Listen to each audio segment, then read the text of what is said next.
हम लोग बुजुर्ग होंगे ना तो हम ऑल्टरनेटिव रिसोर्सेज बना चुके होंगे, तुम भी बना लोगे जब तुम 60 के होगे। तुम में से कोई अपने बेटे के ऊपर मुंह धोके नहीं बैठेगा या बेटी के ऊपर कि भाई ये मेरा काम करेंगे तो चलेगा, क्योंकि तब तक पीढ़ियां ऐसी रहेंगी नहीं।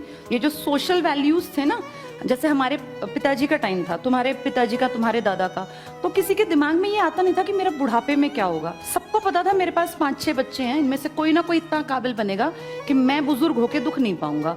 आप देखो मेरे दादा के जो एज के लोग थे वो कोई दुखी नहीं हुआ, किसी ने अपने माँ बाप को छोड़ा नहीं, कोई बुजुर्ग अवस्था में काम नहीं करता था। जब हमारे माँ बाप एज्ड थे तो हम देखते थे जब वो यंग थे कि हमारे माँ बाप हमारे दादा दादी का करते हैं, तो हम जब बड़े हुए हमें ये फील हुआ कि हाँ हमें करना है।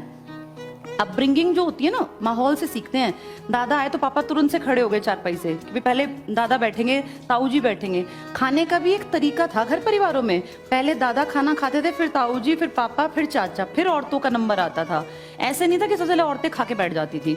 मैं ये नहीं कह रही हूँ कि ये गलत है, लेकिन मैं आपको बता रही हूँ ये सोशल वैल्यू हमने समाज से सीखी।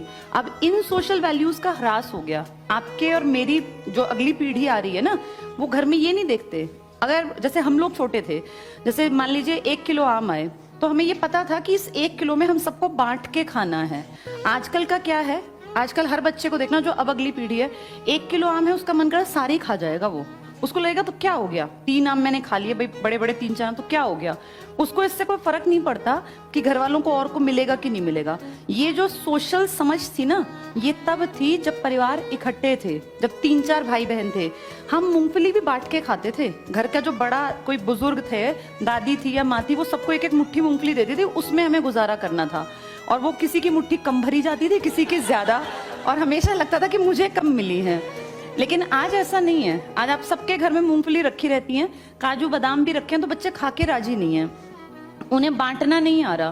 तो ये मान के चलो कि जब हम बड़े होंगे ना, तुम भी बड़े होगे, तो ऐसी पीढ़ी हमें शायद ना मिले जिन्होंने ये वैल्यू सोसाइटी से सीखी है कि बड़ों के लिए करना है। ये हम तो देख देख के सीख गए, क्योंकि हमने अपने से बड़ों को ऐसा देखा था। तो हम लोगों की जो पीढ़ी बड़ी होगी, और तुम्हारी तो और हमारे 10 साल बाद बड़ी होगी, तुम्हें अपने बुजुर्ग अवस्था का काम धंधा खुद देखना पड़ेगा। लेकिन अब तुम जिस पीढ़ी में बड़े हुए हो ना, तुम्हारे अंदर ये वैल्यूज हैं, क्योंकि सोसाइटी 30 साल से बदली हुई नहीं है। 30 साल से तुम देख रहे हो, तुम्हारे पिताजी ने तुम्हारे दादा के टाइम पे जब जरूरत पड़ी तो उनके लिए किया होगा। चाहे देखो लड़ाई झगड़ा होना, बातचीत ना होना एक बात है, लेकिन जब जरूरत पड़ती है तो देखो आपस में परिवार वाले खड़े होते हैं। ये हमने सीखा है अपने समाज से। हमारी पीढ़ियां ये नहीं सीख पा रही, क्योंकि ये वैल्यूज मिल ही नहीं रही।